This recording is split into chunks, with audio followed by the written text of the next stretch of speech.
ये ऑटो में किया, उसके बाद ये ऑन किया, तो है ये मैनुअल है, ये समरी है, ये गाड़ी बताओ पार करने से इंसान बताएगा कि कितना सीसी का है। 609 से लेके 1500 का एक स्टेप है, और 1501 से लेके 3000 सीसी का एक है, 3000 से लेके अबव। उसके बाद आपका कितना किलोमीटर चला उसका भी 3 स्टेप।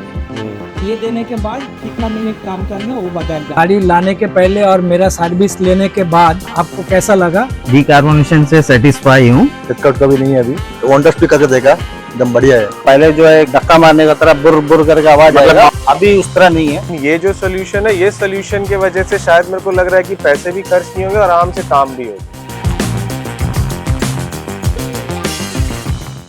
डैंड्रफ बार बार वापस आ रहा है और शैम्पू बदल बदल के थक गए हो? Well then this reel is for you. Problem आपके शैम्पू में नहीं, प्रॉब्लम गलत चॉइस में है। अगर आपका स्कैल्प कुछ ऐसा दिखता है जिसमें स्मॉल वाइट पाउडरी डैंड्रफ है, इसका मतलब है आपका स्कैल्प ड्राई है। ट्रीटमेंट सिंपल है, आपको जरूरत है जेंटल शैम्पूज की, mild nourishing conditioner and limited oiling. ये सबसे कॉमन डैंड्रफ है। इसका रीजन फंगल इन्फेक्शन होता है। इसमें आपको कुछ इस टाइप के येलोइश फ्लेक्स मिलते हैं along with oily scalp and itching. इसके लिए आप कुछ ऐसे एंटी डैंड्रफ शैम्पूज यूज कर सकते हो but with no oiling at all. वही अगर आपको सिवियर थिक फ्लेक्स है along with redness and itching, then ये सिर्फ डैंड्रफ नहीं, सोरियासिस जैसी सिवियर कंडीशन हो सकती है। इसके लिए आप ये शैम्पूज यूज कर सकते हैं, बट याद रखिए सिर्फ शैम्पू से काम नहीं चलेगा, आपको जरूरत है डर्मेटोलॉजिस्ट कंसल्टेशन की। पंचायती राज्य के अध्यक्ष सुनील भाई और हसन भाई जो विदेश अंडमान में आए, उनका हम लोग हार्दिक दिल से स्वागत करते हैं।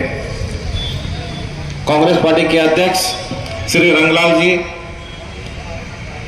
कैंपेनिंग कमेटी के चेयरपर्सन श्री भास्कर भाई, महिला कांग्रेस के अध्यक्ष श्री जुबैदा मैडम, सिटी कांग्रेस के अध्यक्ष श्री जुबैर भाई, मराठी मोर्चा के चेयरमैन श्री साजी भाई और बशीर भाई, और जितने भी यहाँ पर पेंटर ऑर्गेनाइजेशन के जो कार्यकर्ता है, मैं सभी का धन्यवाद करता हूँ। TSG भास्कर जी का भी मैं इस कार्यक्रम में मैं स्वागत और अभिनंदन करता हूँ। हमारे बीच डिस्ट्रिक्ट प्रेसिडेंट जॉन रॉबर्ट बाबू जी, उनका भी मैं इस कार्यक्रम में स्वागत और अभिनंदन करता हूँ। हमारे महिला कांग्रेस के अध्यक्षा श्रीमती जुबैदा मैडम का भी इस कार्यक्रम में स्वागत और अभिनंदन करता हूँ। हमारे बीच रत्नाखंड मैडम जी, उनका भी मैं इस कार्यक्रम में स्वागत और अभिनंदन करता हूँ। हमारे मालती मैडम जी, हमारे सभी फ्रंटल ऑर्गेनाइजेशन के सभी चेयरमैन का भी मैं इस कार्यक्रम में स्वागत और अभिनंदन करता हूँ। और हमारे सिटी कांग्रेस के प्रेसिडेंट हमारे जुबैर भाई और माइनॉरिटी के साजी भाई, सभी काउंसिलर्स, पीआरएस प्रधान, सभी आरजीपीआरएस के सभी परिवार का मैं इस कार्यक्रम में स्वागत और अभिनंदन करता हूँ। कार्यक्रम को आगे बढ़ाते हुए मैं ज्यादा न वक्त लेते हुए पंचायती राज के national chairman Shri doctor Sunil Panwar ji का मैं हृदय से इस कार्यक्रम अंडमान निकोबार में स्वागत और अभिनंदन करता हूं। उनका बहुमूल्य समय निकालकर हमारे बीच आए और पंचायती राज संस्था को सशक्त बनाने का उद्देश्य में पूरे देश भर में उनका कार्यक्रम चल रहा है। मैं सर का पुणे आरजीपीआरएस के चेयरमैन, स्टेट चेयरमैन होने के नाते मैं सर का हृदय से धन्यवाद करता हूँ, क्योंकि अपने बहुमूल्य समय निकालकर हमारे इस क्षेत्र में आए हुए। मैं कार्यक्रम को आगे बढ़ाते हुए मैं रेचल से रिक्वेस्ट करूंगा कि हमारे को कन्वीनर रेचल जी से रिक्वेस्ट करूंगा कि वो आए और हमारे नेशनल चेयरमैन को बुके देकर मान सम्मान करें। नंदिनी आइए और नेशनल सेक्रेटरी इनामुल हसन जी को बुके देकर उनका मान सम्मान करें। सुनील सर जो आए हैं, मैं चाहता हूं कि जोरदार तालियों से उसका यहाँ पे स्वागत होना चाहिए, जोरदार तालियों से। धन्यवाद। इस पंचायती राज का जो सपना हमारे बापू स्वर्गीय महात्मा गांधी जो देखे थे और इसको इंप्लीमेंट किया था हमारे स्वर्गीय राजीव गांधी जी, इसको 3 टायर सिस्टम में इसको लागू किया। उसको ग्राम पंचायत जो ग्रास रूट में काम करेगा, पंचायत समिति जो ब्लॉक लेवल में काम करेगा, और जो जिला परिषद है वो डिस्ट्रिक्ट लेवल में काम करेगा, ताकि तीनों टायर मिलके पूरे लोगों का पूरे लोगों का जो जरूरत है, जो गांव का विकास है, वो सब हर जगह मिलकर, हर लेवल में मिलकर वो काम करेंगे। इसी के लिए हमारे यहाँ में 7 पंचायत समिति है, जो डिगलीपुर, मायाबंदर, रंगत, फरारगंज, पोर्ट ब्लेयर, हडबे और आपका कैम्बल बेग, ऐसे 7 समिति है। जिला परिषद हमारा 2 है, एक नॉर्थ एंड मिडिल और एक हमारा साउथ अंडमान। पंचायत आने वाले समय और 7 महीना बचा है, 7 महीने के बाद इलेक्शन का तैयारी है। लोग अभी से अपने उम्मीदवारी के दावेदार ठोकने लगे, लेकिन मैं ये कहता था कि पहले हमारा संगठन मजबूत होना बहुत ज़रूरी है। संगठन मजबूत होगा तभी हमारा पार्टी मजबूत होगा, पार्टी मजबूत होने हम सब मजबूत होंगे। मैं ये कहना चाहता हूँ कि मन से कि जो भी पार्टी जिसको भी टिकट देगा, जिसको भी बखूबी ईमानदारी से काम करना, आने वाला ग्राम पंचायत में हमारे पूरा अंडमान निकोबार में कांग्रेस का लहर, कांग्रेस पार्टी हर जगह में, हमारे गांव का प्रधान, समिति हो, जिला हो, सब जगह हमारा कांग्रेस का पार्टी रहना चाहिए। मैं उम्मीद करता हूं कि इस मन से कि हमारे जो चेयरमैन जो है हमारे बशीर जी पूरा काफ़ी पहल से काम कर रहे हैं, तो इस उम्मीद से यहाँ पर मंच में बोलना चाहता हूँ कि जो इस समय मुझे दिया, मैं थैंक यू, धन्यवाद बोलता हूँ। कि राजीव गांधी पंचायती राज संगठन आज देश में, चाहे फेसबुक उठा के देख लीजिए या कोई भी न्यूज़ मीडिया उठा के देख लीजिए, पंचायती राज संगठन आज देश भर में गली गली में जाके लोगों को अगवा करता है। और इस जो सरकार है हर क्षेत्र में जो फेल हुआ है, इसके खिलाफ में, और हम आज़ादी के बाद हिंदुस्तान के नागरिक किस स्थिति में चलता था, आज हम किस हाल में चलता है, उसको अवगत करा के लोगों को ये करता है। 2014 से पहले अभियान वक्ताओं ने बताया कि हमें मुश्किल और तकलीफ तब भी था, लेकिन देश के नागरिक, हर प्रांत के नागरिक, हर प्रांत के लोग, वो एक बड़ा संतुष्टि के साथ अपना जीवन का गुजर बसर करता था। मैं पूछना चाहती हूँ हमारी सरकार से कि जब प्रॉफिटेबल कंपनी गवर्नमेंट का है तो उसको उठाकर प्राइवेटाइज करने की क्या जरूरत है?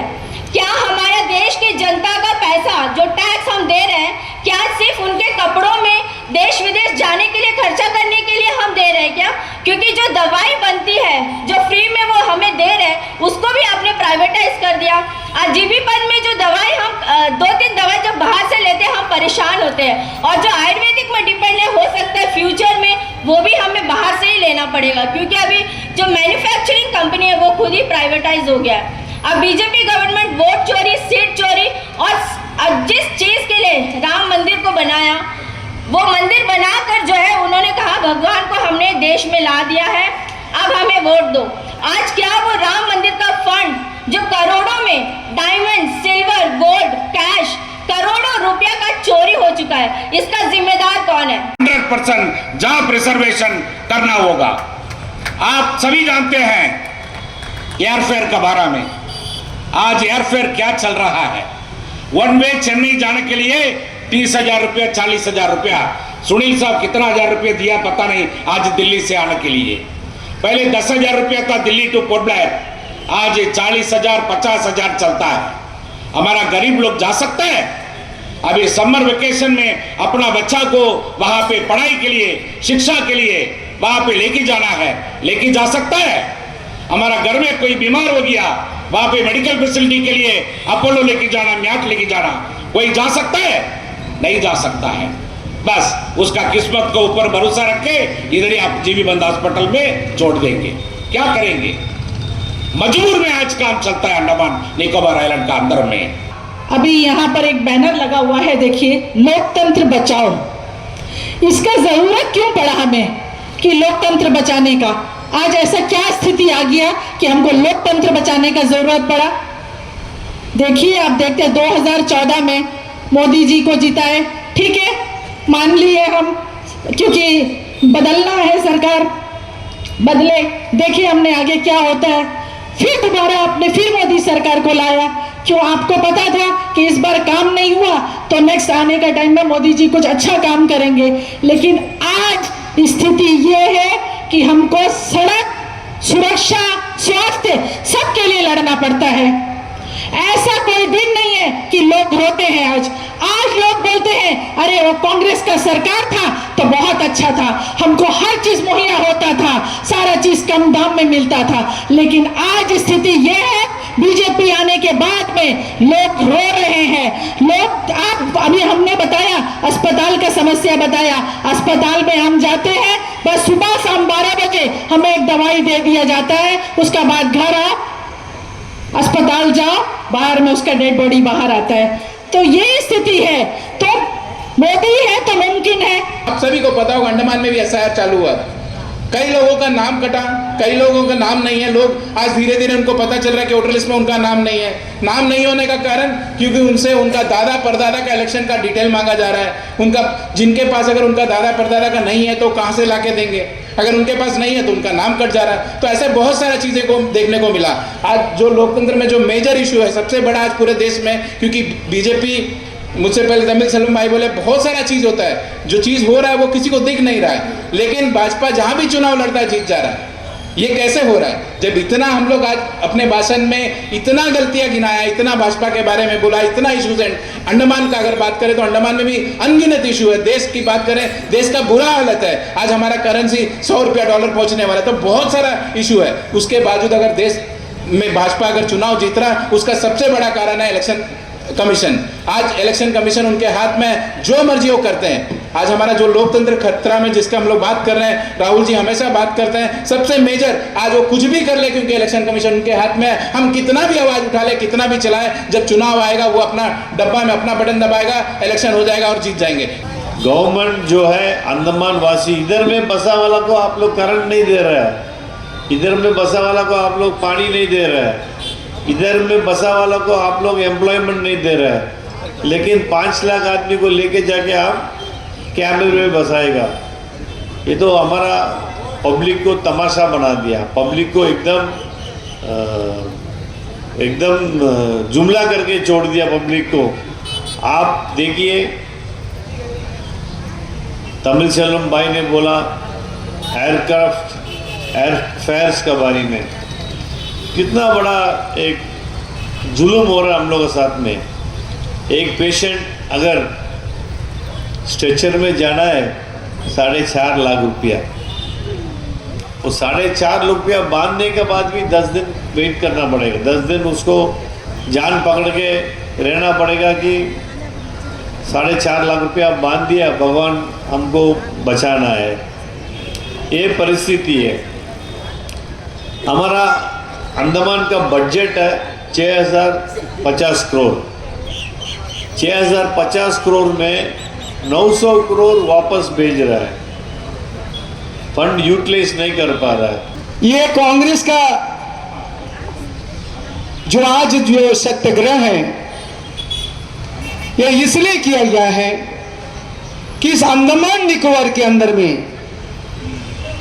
अंडमान को लोगों को जागृत करने का, हम कभी कहीं पर धरना करते हैं, हम पब्लिक मीटिंग करते हैं, हम जागरूक करना चाहते हैं कि अंडमान वासी आप जागो, आपको जागना होगा। किसी हालत से आप नहीं जागोगे तो हमारे बस्कर जी ने कहा कि अंडमान छोड़ के आपको भी जाना होगा। यह तय है, क्योंकि आज इस सत्याग्रह में ये तो कोई कहा कि इस देश के अंदर में कि कोई भी कुछ भी नहीं चलता, सिर्फ चलता तो मोदी जी का ही चलता है। अगर ऐसा चलोगे तो अंडमान नहीं बचेगा।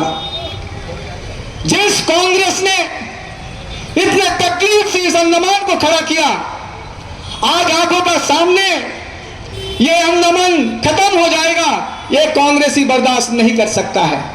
सत्ता में रहने वाले भाजपा सरकार ने कितनी बुरे हालात करके रखी है। मेरे पहले जो भी वक्ताओं ने बात की है, सभी लोगों ने सड़क के मुद्दों से लेकर के, गली गली के मुद्दों से लेकर के, स्वास्थ्य के मुद्दे से लेकर के, शिक्षा के मुद्दे से लेकर के आप लोगों ने गिनते आए हैं। ये समस्या जैसे अंडमान में आप बोलते आ रहे हैं, ये सारे देश में यही हालात है। सारे देश में यही हालात है। जैसा हमारे स्पोक पर्सन तमिल सेल्वन भाई ने यहां पर बोला, जीबी पंत हॉस्पिटल के हालात को सुनाया, यही सेम हालात उत्तर प्रदेश के हॉस्पिटलों में है, बिहार के हॉस्पिटलों में है, और जितने बड़े बड़े शहरों के हॉस्पिटल में ऑक्सीजन तक उपलब्ध कराने के लायक में ये भाजपा सरकार नहीं है। तो इससे जाहिर होता है जो सत्ता में बैठे हुए भाजपा सरकार जो है वो एंटी इंडियन सरकार है, एंटी पीपल सरकार है, ये जन विरोधी सरकार है। इस सरकार को उखाड़ के फेंकना होगा हमें।